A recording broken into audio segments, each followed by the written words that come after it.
Very good morning to one and all. Welcome back to the Python session. Last 3 days we don't have.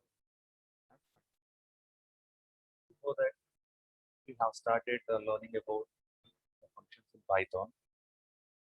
So till now we have covered what is a function and how we can define it in Python, and at the same time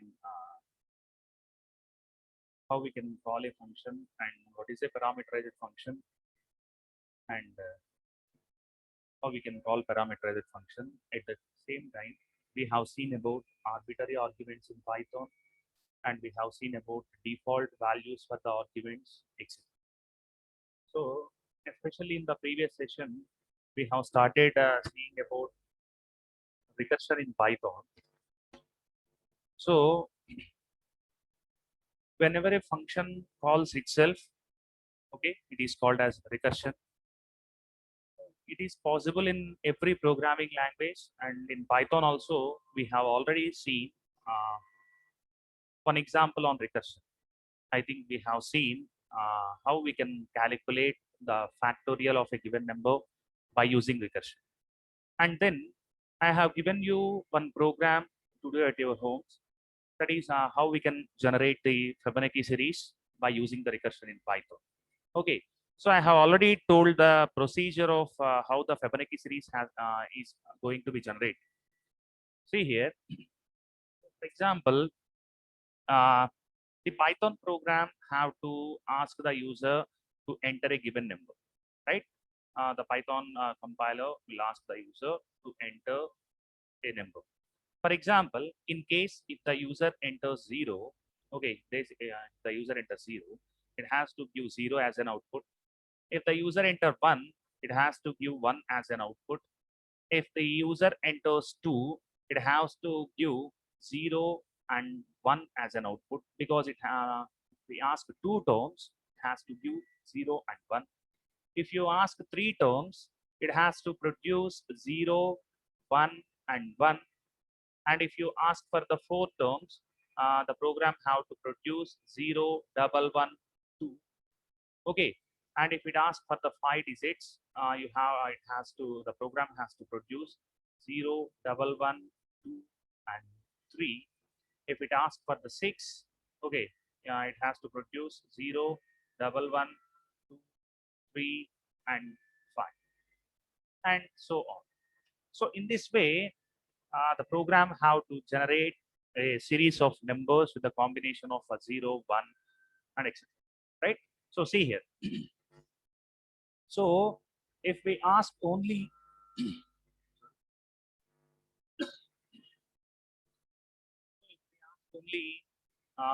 one,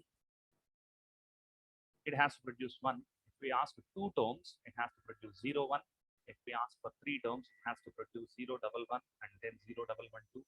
And if we ask for 7, it has to produce 0, 1, 1, 2, 3, 5. And if we ask for something called 7 numbers, it has to produce 0, 1, 1, 2, 3, 5, 8, etc. So if you observe the series, okay, if you observe the series, please leave these 2 or first 3, that is 0, 1, 2. So in case of 0, it is 0. In case of 1, it is 1. And in case of 2, it is 0 and 1. Okay. But in case of something called as 3, it has to produce 0, 1, 1. So how we are getting this 0, 1, 1 in the sense?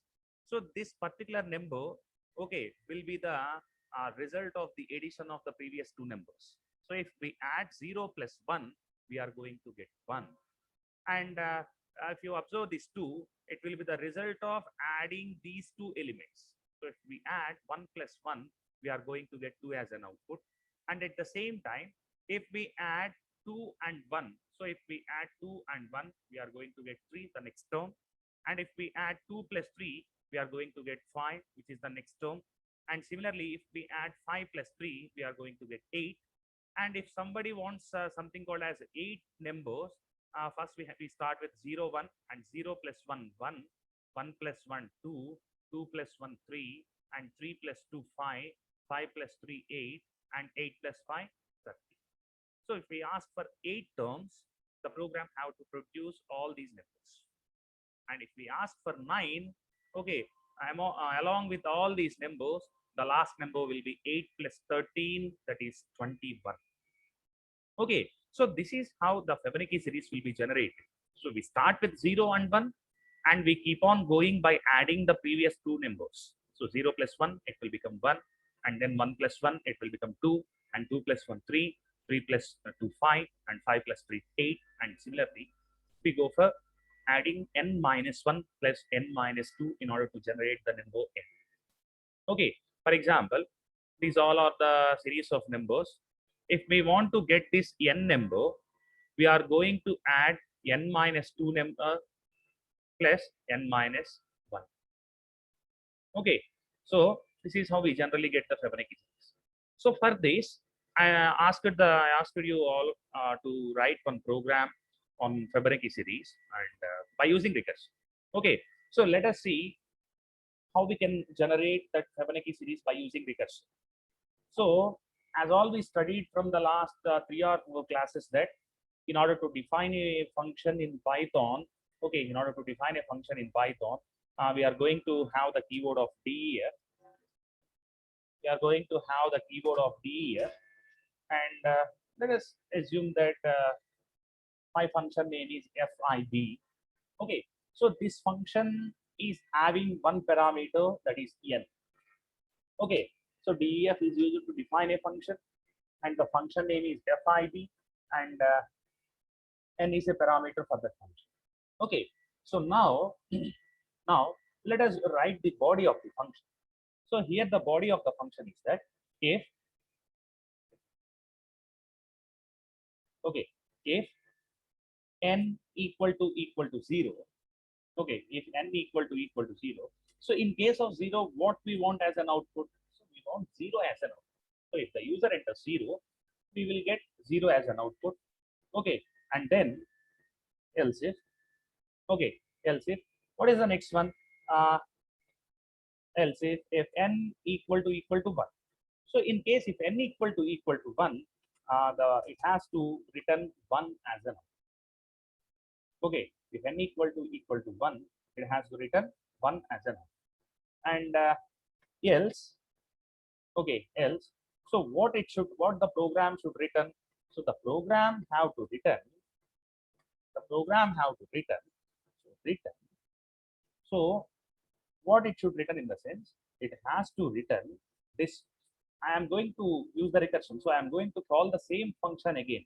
So n minus 1 plus, okay, I am again going to call the same function with n minus 2. So fab of n minus 1 and fab of n minus 2. So see here, if you provide 3, then we are going to get 0, 1, 1 as an output. So this is how we have to write the return statement. So for example, here, so this is the end of the Fibonacci function. Now I am going to ask the user, okay, I am going to ask the user print, okay,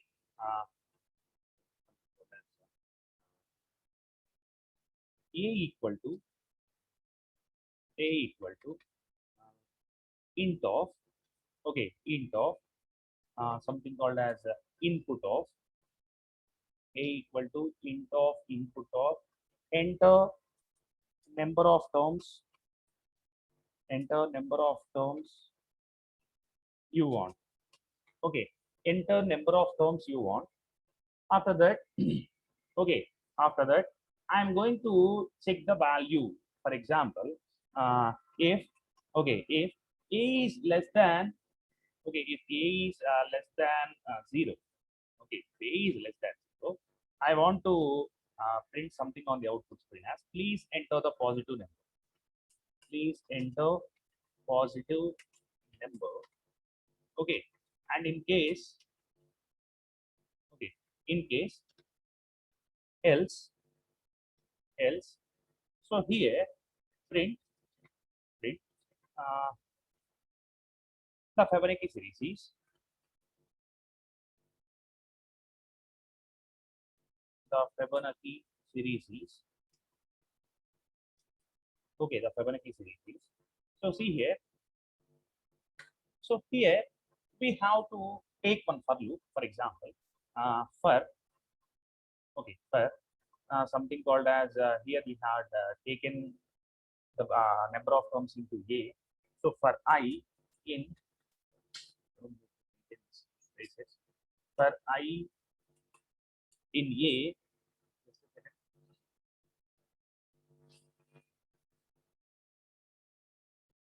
okay, for I in A, I'm sorry for the delay.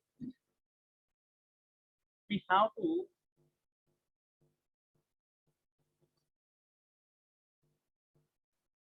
for I in range of A.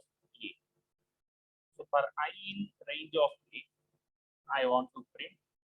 Okay, I want to print something called as fib of I. So for I in range of A, fib of I. So let us see the output of this program and then we can discuss what we had in this program. So if you run the code, so the program is asking the user for a number of terms. For example, if I enter 5, okay.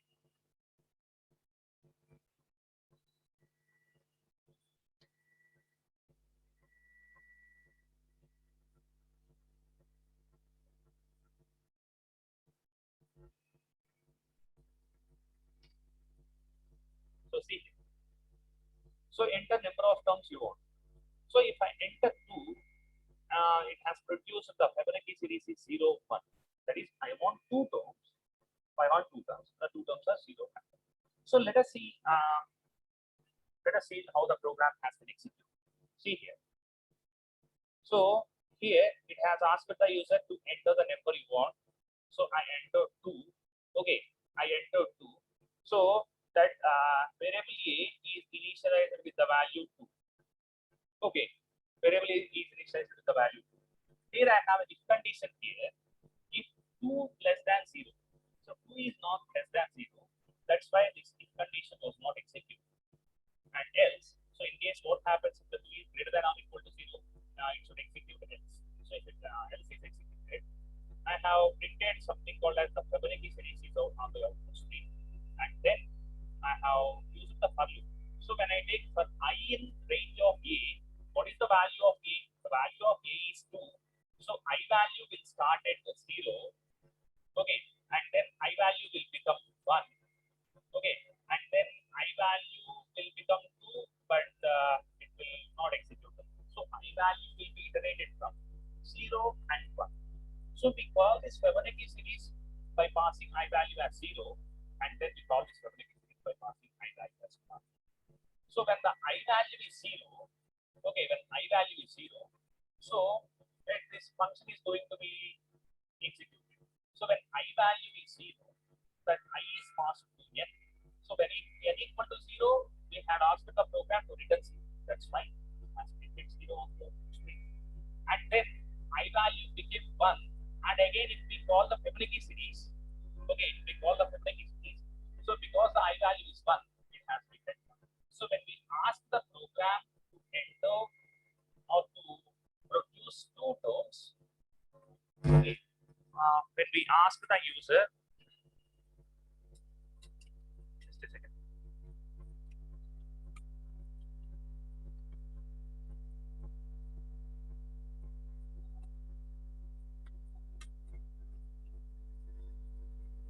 So when we ask the user to produce 2 terms, it has produced 0 and 1.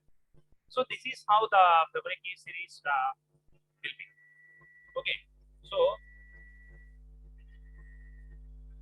and similarly, we can also produce this Fibonacci series without recursion. So this is the program with recursion. So see here, this is the entire body of the FIB function. So inside this body, if again we call this function, then it is called as recursion. The function calling itself is called as recursion. So if you observe here, we have called the same function with the n-1 value and n-2 value. Okay, so if we call the same function again and again, it is called as recursion. So this is the program of generating the Fibonacci series, okay, with the help of recursion in Python. Okay, so I think I'm clear. So now let us look at something called as the next topic, the higher order functions in Python. Okay, higher order function in the sense, for example, here we had defined a function.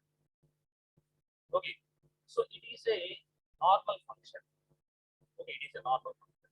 So when we call it as a higher order function in the sense, okay, for example, let us see that there are two functions, def, okay, function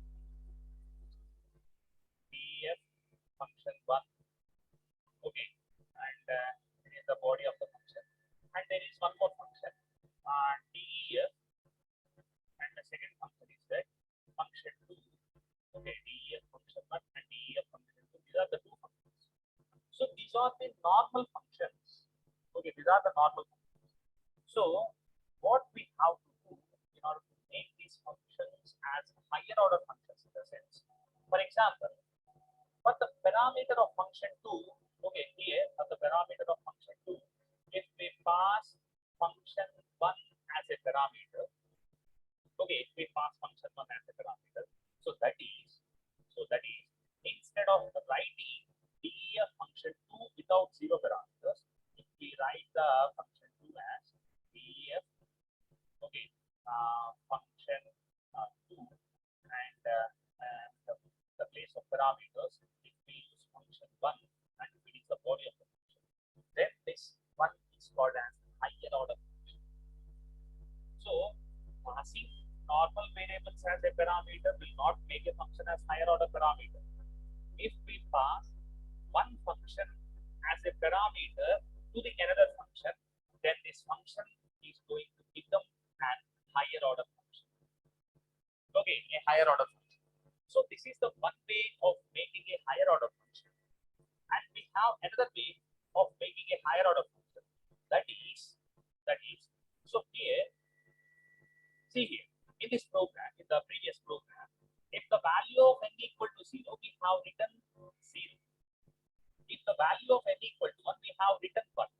So we are writing the return statement in order to return a value or in order to call the same function again. But if you write the same return statement, for example, return, okay, return something called as some other function. For example, we have a lower function. I think you remember it. For example, if A is having the text, for example, A is having the text of capital CSC. Okay, A is having the text of capital CSC. And if you write a print function, okay, if you write a print function, A dot lower, okay, if you write a print function, A dot lower, then what will this lower function do? This lower function is going to convert the capital CSC into small CSC, and this print statement is going to print that small CSC over the output stream. Okay, over the output stream. So let us see how we can return a function from another function. So see here, for example, there is a function called as def, and something called as function name is function 1. So def function 1, and the text is a variable here. Okay, text is a variable here. So for example, if you return, okay, if you return text dot lower, okay, if you return text dot lower, okay, for example, if anybody wants to call this, function,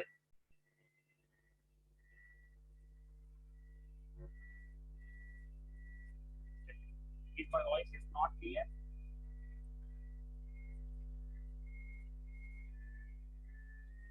if my voice is clear or not clear.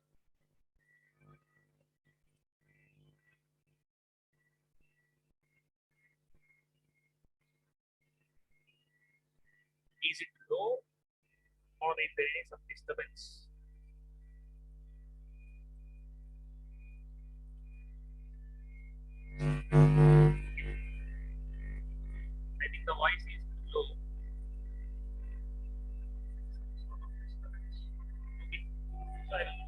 I'll look at it. Now is it clear? Just to change the things. Is it clear now?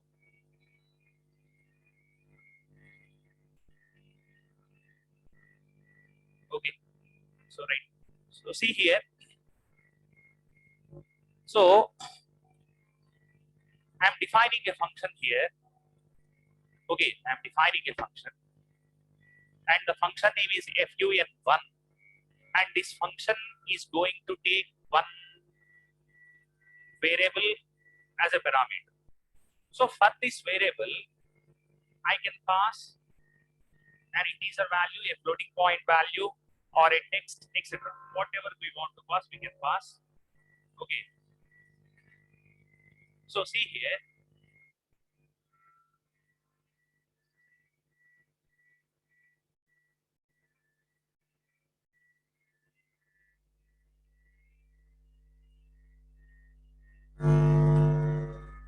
So for this variable, we can pass any value. So here, in the body of the function, I just written the statement return text dot lower. We are already in a function called as function1, and inside function1 we are going to return another function. Okay, another function. If you do so, then this function1 is going to become a higher order function. Okay, see here, we had discussed about two possibilities of how to make a higher order function. First one is that we have to make, we have to pass one function. Okay, we have to pass one function as parameter to another function.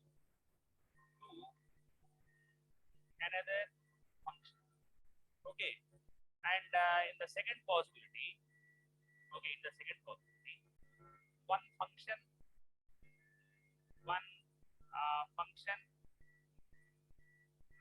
have to return another. Okay, one function have to return another. So in the first possibility, for example, in place of if I have a function called as f1, and I have a function called as f2. If I pass f1 as a parameter for f2, then f2 is going to become a higher order function. So that is the first condition. Or we one function have to return another function. For example, it is f1 function, and inside the body of f2, if we return f1, if we return f1, then f2 is going to become a higher order function. So in order to make a higher order function, one function have to return another function, or one function have to take another function as a parameter. So these are the two possibilities of making a higher order function. Okay, so now let us see one example of higher order function. Okay, let us see one example of higher order function. So let us start with this one, something called as let us define one function first. So see here, in order to define a function, we have to use the def keyboard, and for this I have a function called as fun1. Okay, fun1. So this function is going to take one value as an input, as a parameter. Okay, one value as a parameter, and if you return something called as return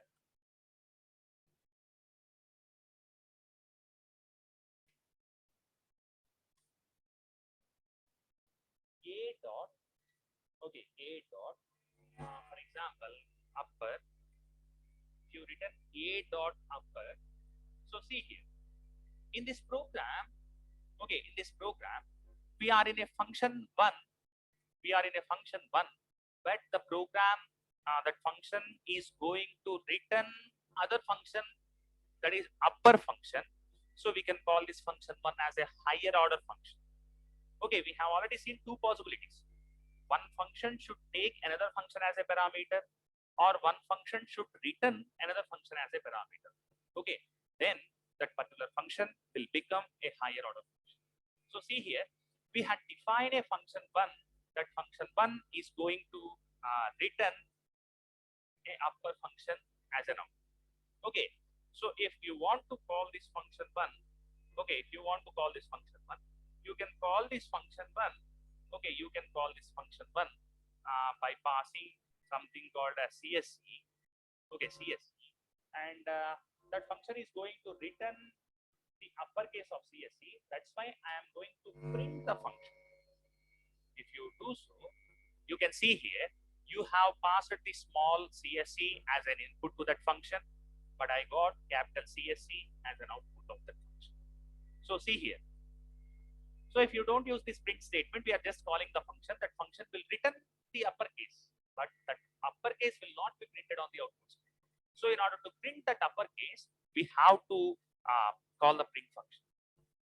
Okay, so now function 1 is an higher order function, and similarly, we can also assign one function to a variable. For example, b is a variable.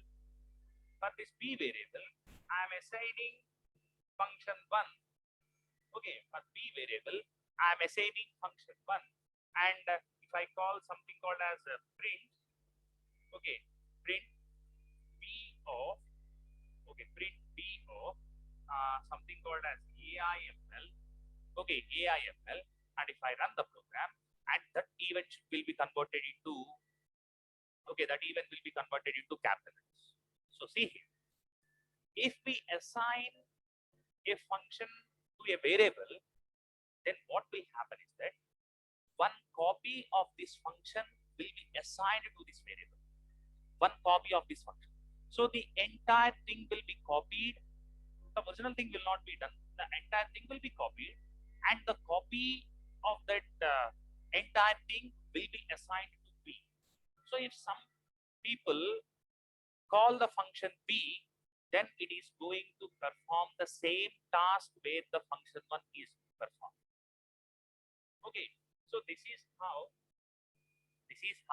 we can make a function as a higher order function. Okay, this is how we can make a function as higher order function, right? And with this, I'm going to close today's session, and in tomorrow's session, we will look at some more concepts in functions. So if anybody is having the doubts in today's session, you can raise your hand. So in today's session, we have started discussing about what is Fibonacci series and how it is generated, and one example program on Fibonacci series using recursion in Python. Okay, and after that, we have seen about what is a higher order function and one example on higher order function. So that is what we have seen today. Okay, I think no one is having the doubts. Okay, so with this, I'm going to close today's session. On Monday, we can start one more topic on functions. And thank you very much for being here. We will meet you on Monday.